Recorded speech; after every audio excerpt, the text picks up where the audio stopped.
veterans oral the history. veterans oral history. And if you'll just introduce yourself and tell what's part of the service you were in and what your rank is, and then you can just sit back and tell us some important information about some of the things you accomplished while you were in the service. Well, you might have to ask me some questions to jog. Okay. If there's a lull, I'll ask you something. My name is Virgil Akers. I went into the Navy in June the 26th, 1942. I was 17 years old. So today's June the 26th. How about that? That's right. Yeah. And do you know I have a postcard at home that I wrote in that Union Terminal in Cincinnati? Yes. To my mother, Uh-huh. and she kept it, and now I've got that postcard. Oh, that's so neat. So that many years ago today, you joined. Right. Uh-huh. I went to Great Lakes for 5 weeks. Went to Newport, Rhode Island for 16 weeks of torpedo training. And it just so happened there was a destroyer in the harbor. This destroyer had a boat accident. A Liberty boat was coming back from what they call Liberty Landing. It was in November of 42. This boat, it was a blizzard. This boat piled up on some rocks. Out of the 21 men that was in the boat, 19 of them drowned. So our class was just over. We were waiting for assignment. And seeing how 2 of the people that drowned were torpedo men. They sent up to the school and asked for 2 torpedo men. Okay. They chose me and another guy. Went down. The other fellow was about 200 pounds, and I weighed 120. We had these big sea bags that you kept everything you owned in. When you transferred, you put it on your shoulder. Well, he was big, and that sea bag was heavy for me. So he puts one on each shoulder. We report aboard. I'm carrying the orders. So you and him hit it off right now. You know what? I still get calls from him. Oh, how wonderful. He lives in Iowa. How wonderful. And we reported aboard, got settled in, and what the ship was doing was firing practice torpedoes and working with submarines. Our sonar people was practicing with the American submarines. And we'd go out and fire 5 practice torpedoes. The way it worked, torpedo hit the water, go out until pressure in the air flask got down to 350 pounds.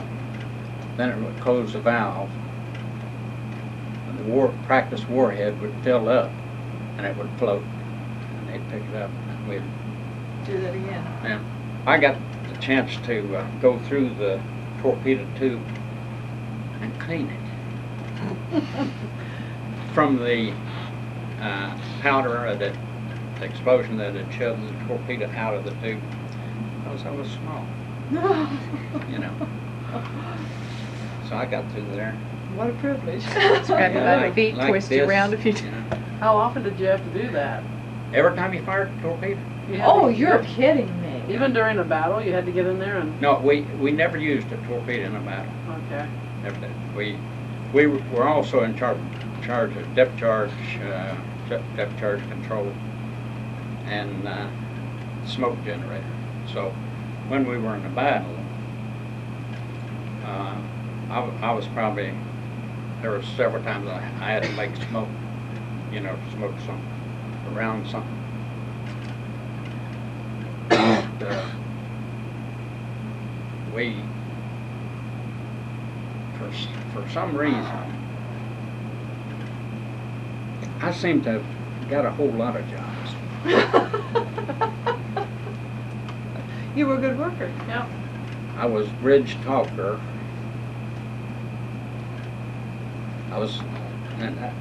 Things that get boring on the bridge, I'm there with a set of phones hooked up to our division. And the helmsman would say, let's trade off. I said, okay. He'd take my phones, and I'd take the wheel, steering the ship. Uh-huh. Got a big compass up here. The OD would tell you what course to keep it on or when to change and stuff. But I made from December to about December and January. 2 months we made 2 trips to Texas. We made one to Cuba,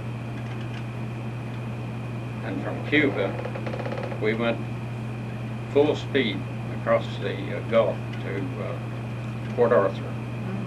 Picked up the battleship Texas and brought it up the East Coast. Escorted. Because we had the sonar gear and the depth charges.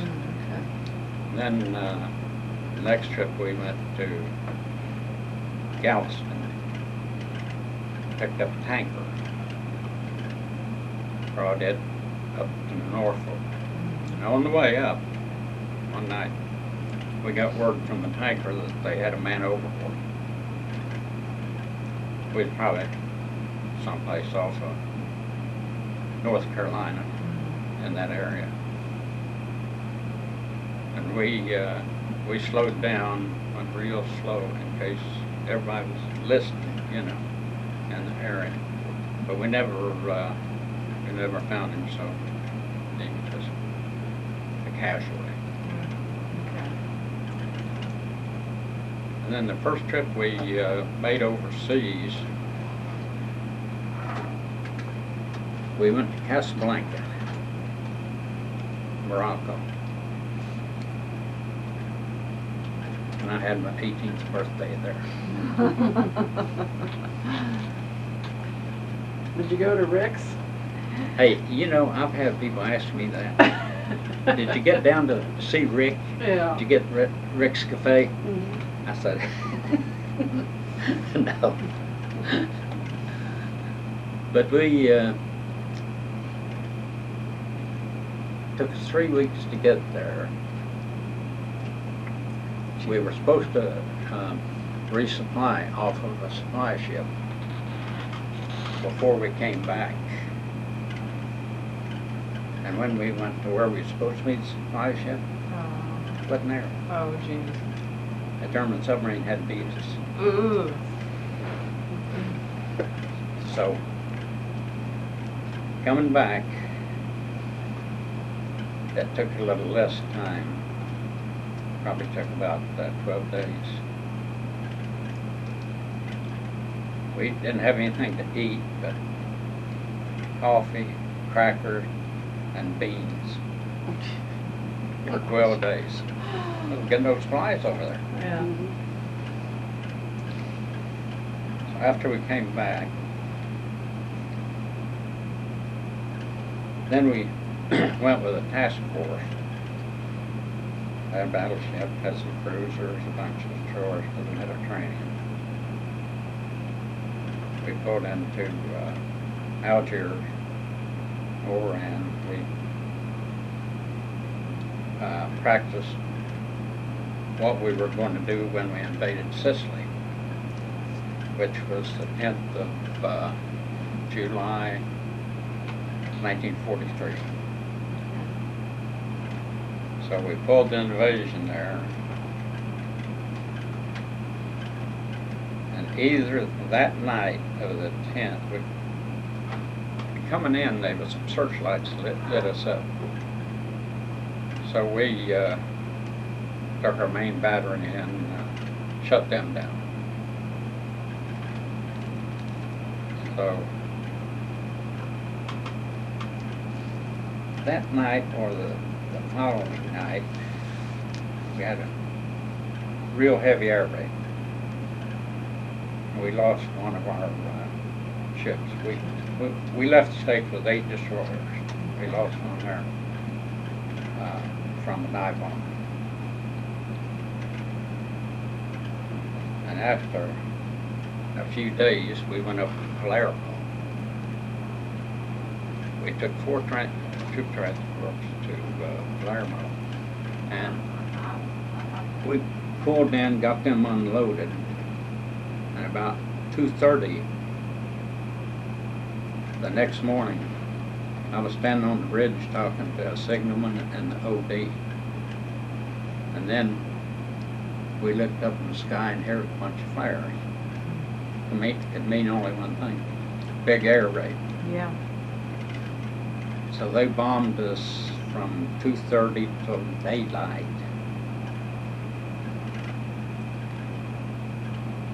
And I can remember, I picked up a piece of shrapnel about 10 foot from where I was at on the ship. Okay, you showed us a picture, well, didn't you? There's a picture. Yeah. The Germans would leave a recon plane to observe what they had done to the harbor, to the ships. And after that, we stayed around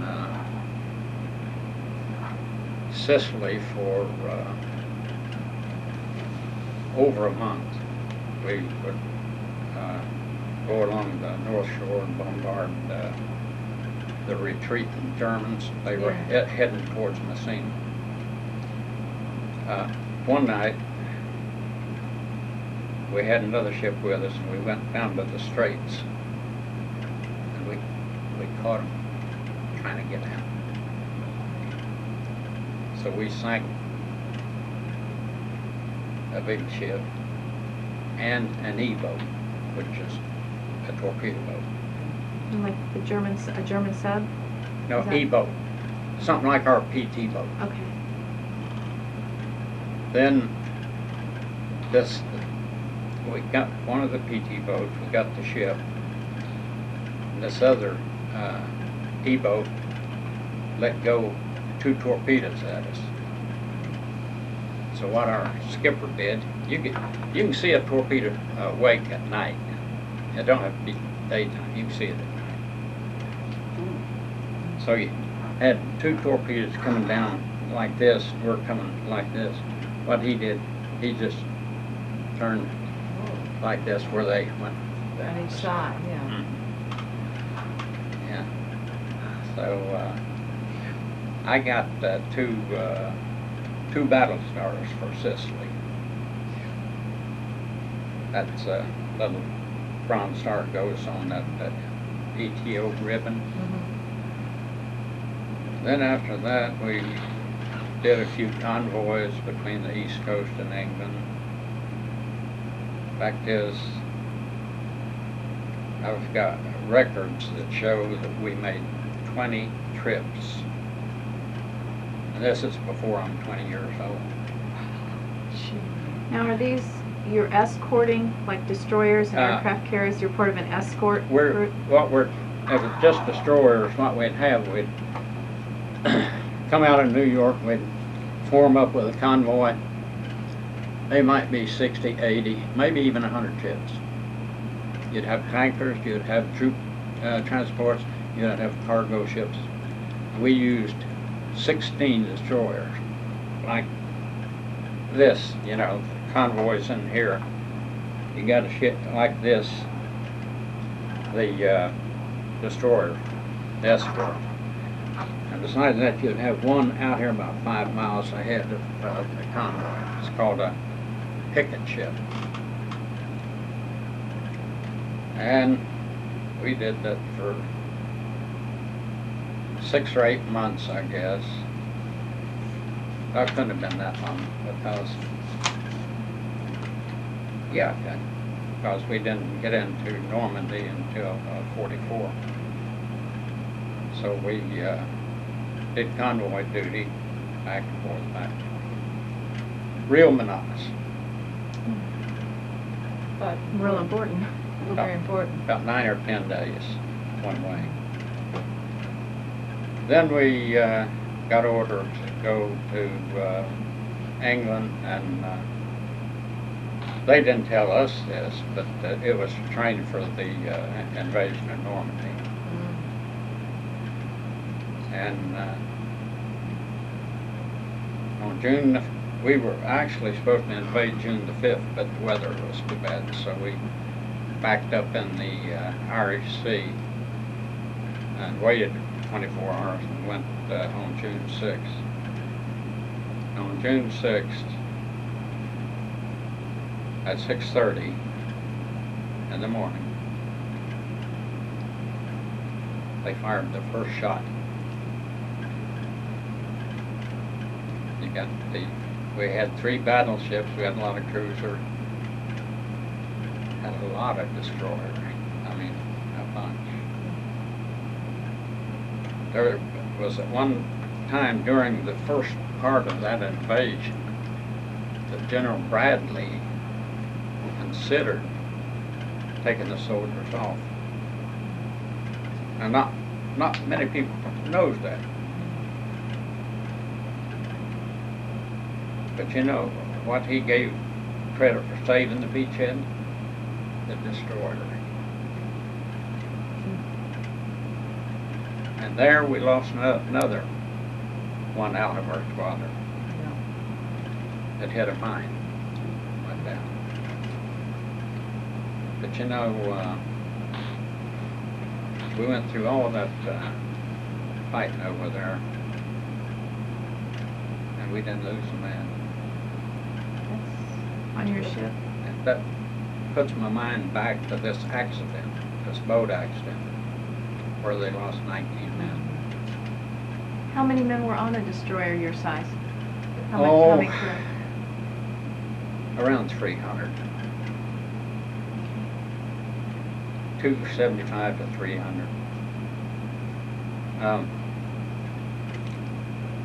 We also, after we pulled the invasion there of Utah Beach,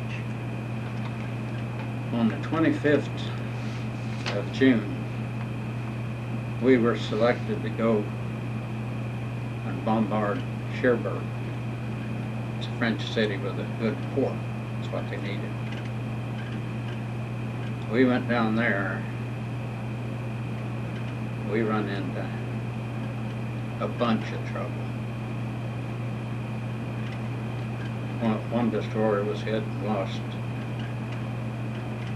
13 men, I think it was. That was the O'Brien.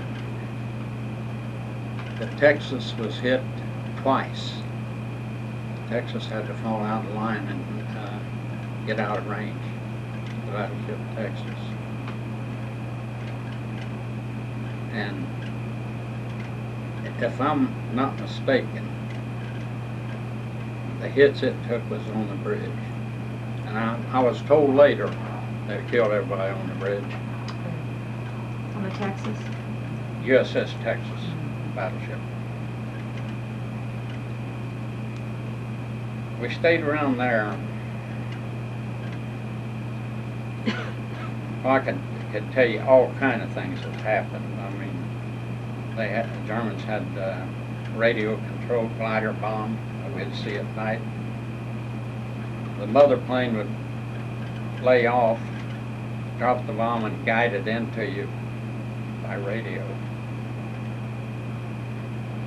We got to call them Chase Me Charlie. There's probably a lot of old vets that will remember that. Yeah. But Now, they were controlling these from another ship or from a plane? from an airplane, a German bomber. And what kind of bombs would the gliders have on them? What were they sending on the gliders? It was probably a 500-pound bomb, but they, with radio controls and the bomber, they guided into a ship. So we lost more ships there than people realize. 4 destroyers that I know of. 1 troop transport. After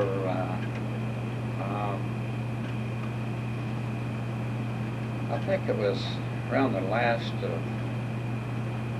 or it might have been sometime in July, I was still there. Then we went to the Mediterranean and hooked up with a bunch of baby flat tops. That's escort carriers, where your big carriers might have 80, 90 airplanes. These had 30 or 40. Gee, just a little That's big. a little one. We had about 10 of them. So we trained for the invasion of southern France. So we did that invasion. I got to see a whole lot of stuff there. Went to a lot of places, Marseille, Toulon, St. Ritz, and got to Corsica, Sardinia, some islands, Italian islands I can't even pronounce. And after that was over, that started on the 15th of August of 44. After that was over, we came back to the States, and I asked for a transfer because they were going to convert our ship from a destroyer to a DMS. It was a destroyer minesweeper. So I got, I was at a theater one night. They flashed up on the screen a message. It said, volunteers wanted for distant, hazardous duty. I said to myself, that's for me. Uh-oh, you volunteered. 100% volunteer. You get out of it anytime you want to. It was UDT, underwater demolition. In other words, frogman. I went to Fort Pierce, Florida, and took my training. To get a team of 100 men, they started 500 because they knew, from past experience, they knew that about 400 of them was going to wash out.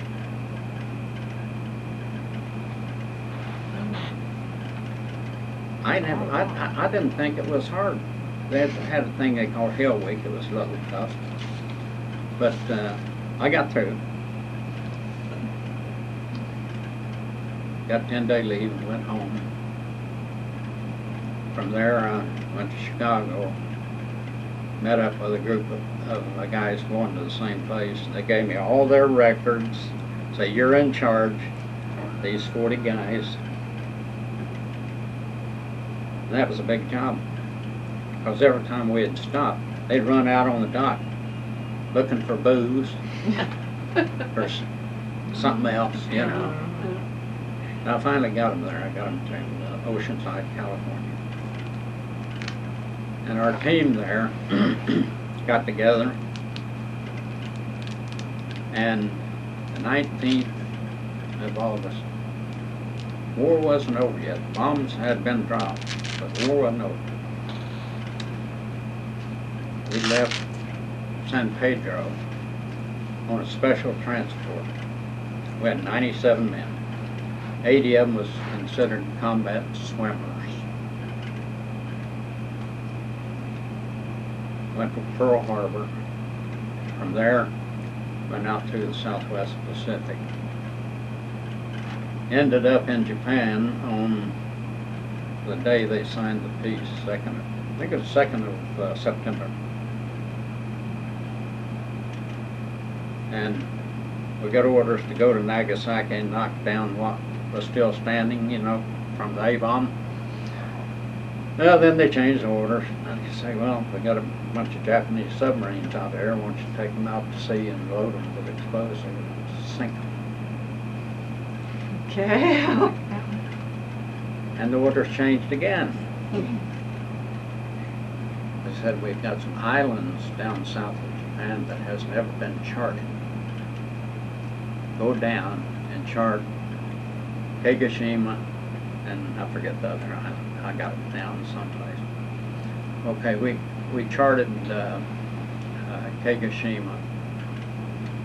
We'd start 1,000 feet out in the ocean. We'd go into the water with a slate around our neck and a pencil, and we would swim in every 100 feet.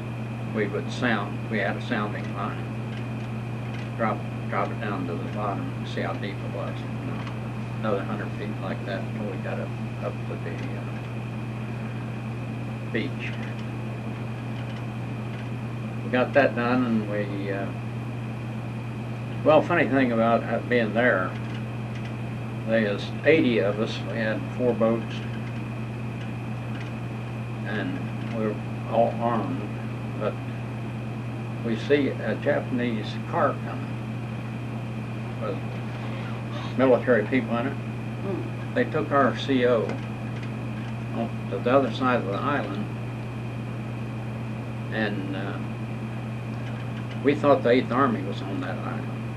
We got the word that our CO asked this Japanese guy where the American headquarters was. He said, no headquarters, you first Americans come.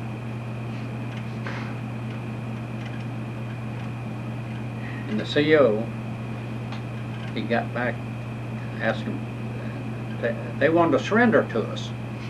There was about 10,000 of them. Okay. So the CO told the Japanese commander, said, that's not our job. You will have to surrender to the American Army. So he came back and he said, get in the boats and get out of here. Our transport was about 5 miles out at sea. Because at that time there might have been fanatics in the Japanese Army, you know. They could have wiped us out. Right now. Yeah, we was 80 swimmers. That's all. And they could have wiped us out in a few minutes. Did you send a message to the Army to get in there real quick? It was a kind of touchy situation. But then we got in our power boats. We had 4 power boats. You know, 20 men each. And we was going to this other island that we were supposed to chart. And getting over near the island, we saw a bunch of mines. These big things like this with the trigger on. And our CO looked at that island and all the mines around it. He said, can't do it. Too dangerous. So we back to the ship. Come back to Pearl Harbor. Got into San Diego the 19th of October of 45. Big sign on the dock. Well done, welcome home. Big band playing, you know. That's nice. And we stayed there a while. And we broke the team up on the 2nd of November of 45. Turned in all of our weapons and stuff like that. I brought a lot of my stuff home. had a helmet. I brought it home. I brought my K-bar knife. And my fins that I had wore on my feet and a face mask. I brought all that home, but you know, I don't know where a piece of that is. Oh.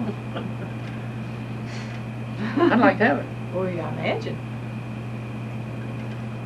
But we broke up there and I came back to Great Lakes and was discharged on the 19th of December of 45. So now that's my story. If you have any questions, you can ask And you me. said you also served in the Air Force in Korea. I wasn't in Korea. Okay. I served in the Air Force from, I served in the Army 47 and 48. I served in the Air Force from 48 to 63. And during the time in the Air Force, I was a weatherman. Oh.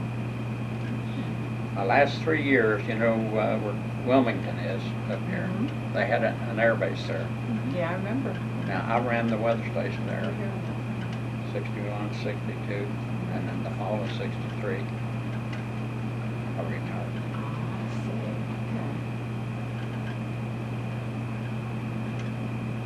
She went through all three branches of service, huh?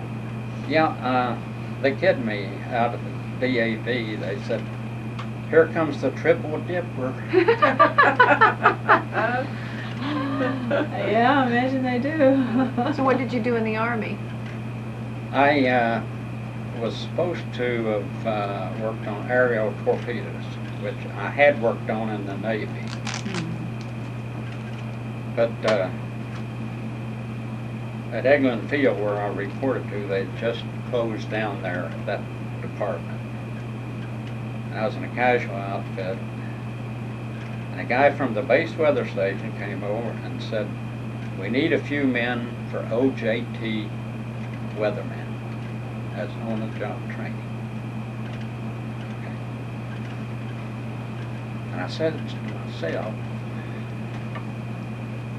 I better go, because I was in bed with the CO. Should we ask why? Yeah, I was 4 days late getting back from a pass. Ooh, 4 days? Well, You did real well. I'd come up here to see my wife in Kentucky. And what I was doing, I was hopping, going to air bases and getting an airplane to this base and getting an airplane here to this base, like that. Trying to get back, and I used my last money. I had a little change in my pocket. I used my last money to call the CQ where I was at in Florida and tell him that I'm trying to get back. The CO called me in a couple of days later and insulted me. He didn't like the way I reported. He said, "Go out and come in again." Okay. So I went out and I come in. I guess I did it halfway decent that time. Now he's sitting there. I don't know what his problem was, but it's peacetime and 4 days is nothing, really. And I've been through the war, had 4 battle stars, a bunch of medals, you know. You know what he told me? He said, "I'm going to have you back in and see if I can take your stripes." I was a buck sergeant. It just happened that his dad died, and he had to leave the base and go home to the funeral. And you got out of there. This first sergeant of the outfit said, "He's not going to get your stripes, because I'm going to get you to go with these weather people, get you into another outfit." Oh. So that's how I got to be a weatherman. I just went into a weather station, started working, learning from the people that were experienced, and I guess I was a weatherman accountant. after I retired, I went and worked 3.5 years at White Sands Missile Range as a civilian, In New Mexico? working on missiles. As weather support for missile firing. So, actually, I was a torpedoman for 3 years in the Navy. Then I was a weatherman in the Air Force. Well, from 47 to 67. That's about 20 years. Now that's a whole nother story, but it wasn't in the war, so I'm not going into it. So that's me and the war and my life. The Frogman tour. What was the most memorable part of that? Well, of course, I know it's all memorable to you, but what stands out in your memory the most? Something that you did. We were, I think, on Saipan, and we were anchored off. And we'd come back to the ship, and we were climbing up on the ship with one of these nets that they used to use, you know, something like ladders, but it was a net. Uh-huh. I know exactly what you mean. Okay. A guy poked me with his rifle. And I turned around and swung at him, and I had a small machine gun. It's called a grease gun, and it fell into the water. And I asked somebody, I said, "How deep are we here?" "I don't know." I said, "Well, I'm gonna try to get that gun." And I swam down about 30 feet, and I could see it on the bottom, about 20 more feet. I looked at the gun. I looked back up at the surface, and I said, that gun's only worth about $15, $20. And I'm worth more than that. Yep. So Up you went. back to the surface. And I got on board the ship, and somebody said, "Oh, you'll have to sign a statement of charges for that." I said, "Really?" I went to the exec, I said, "Lost my gun over the sign." He said, "Did you try to go after it?" And I said, "Yeah, but the water was too deep." He said, "Go draw you another." Didn't say anything about it. Oh, good. Okay. Did you ever see any of the admirals, like Admiral Nimitz, or any of the big wigs out in the Pacific? No, never. I was on a small ship and small group. No, I'll tell you one thing that happened. Somehow our CO hadn't got a hold of there's your boat, and it was chopped up on the stern, you know, and had canvas and all like this. And guess what?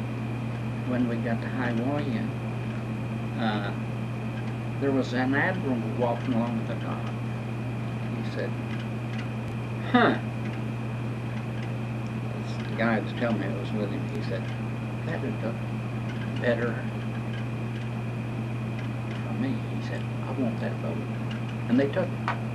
The admiral took the boat we had. Privileges of being an admiral, huh? Oh, boy. Okay. If you had to say for a generation 50 years from now that'll be watching this, in your own words, what your military experience meant to you, or how you felt about it, what you would like to pass on, what would it be? Well, some of my happiest days was in the Navy. Oh, wonderful. I saw the world all over Europe, Africa, Pacific. Up north, I was, I think, Iceland, Newfoundland, then in every part of the British Isles. Climbed the rock at Gibraltar, stood on top of that thing and looked. It's the bluest water I ever saw. There's 1,500 that was started up the rock. Well, it was tunnel, you know.